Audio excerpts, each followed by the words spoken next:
আমাৰ দাবি মানিবই লাগিব আমাৰ দাবি মানিবই লাগিব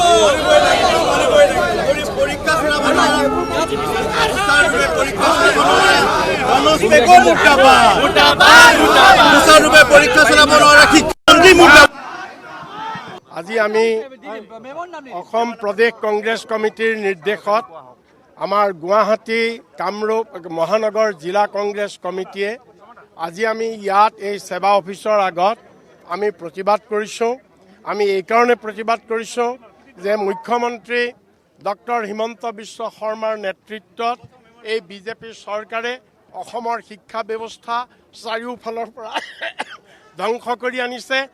আজি তেওঁলোকে চৰকাৰী স্কুলবিলাক বন্ধ কৰি প্ৰাইভেট স্কুল চলাইছে। কেৱল সিমানেই নহয়, এই চৰকাৰ ইমানেই অপদাৰ্থ, ইমানেই অকৰ্মণ্য যে এটা পৰীক্ষা তেওঁলোকে পাতিব নোৱাৰে।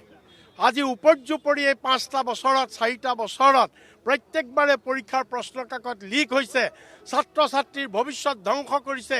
এই চৰকাৰে ছাত্ৰ ছাত্ৰীৰ ভৱিষ্যতক লৈ হেতালি খেলিছে। আজি হায়াৰ ছেকেণ্ডাৰী আজি ফাৰ্ষ্ট ইয়েৰৰ এটা পৰীক্ষা, এই পৰীক্ষাৰো যদি প্ৰশ্ন কাকত তেওঁলোকে সংৰক্ষণ কৰিব নোৱাৰে, আজি এখন প্ৰশ্ন কাকত লিক হোৱাৰ ফলত আজি তেওঁলোকে গোটেই পৰীক্ষা আজি তেওঁলোকে পিছুৱাই ৰাখি আমাৰ ছাত্ৰ ছাত্ৰীসকলৰ ভৱিষ্যত আজি ধ্বংস কৰিছে। আজি শিক্ষামন্ত্ৰীয়ে কৈছে যে সেৱাৰ কোনো দুখ নাই, প্ৰশ্ন কাকত স্কুলৰ পৰা লিক হৈছে। আজি আমি তেওঁৰ বিবৃতি শুনিছোঁ, চাপৰিলে মেঘ নাটৰে, স্কুলৰ পৰাই লিক হওক, সেৱাৰ পৰাই লিক হওক, দায়ী শিক্ষামন্ত্ৰী, শিক্ষা বিভাগ দায়ী, তেওঁ আজি দায়ী সাৰিব নোৱাৰে। আজি কৈছে মেট্ৰিকত সমাজ বিজ্ঞান পৰীক্ষাৰ প্ৰশ্ন কাকত টান হোৱাৰ কাৰণে মুখ্যমন্ত্ৰীয়ে কৈছে আমি 10 নম্বৰ বঢ়াই দিম।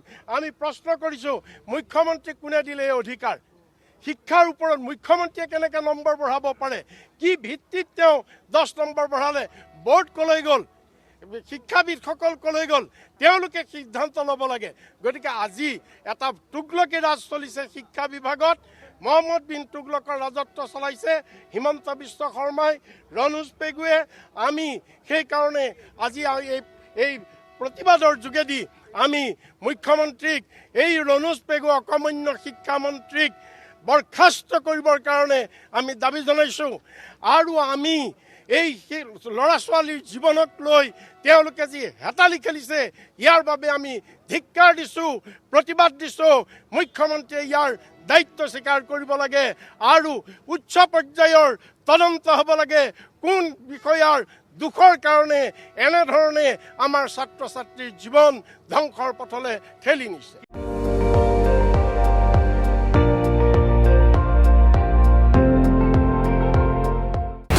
আপুনি চাই আছে ND24, সৰ্বশ্ৰেষ্ঠ নহয় সৰ্বোত্তমৰ দৌৰ।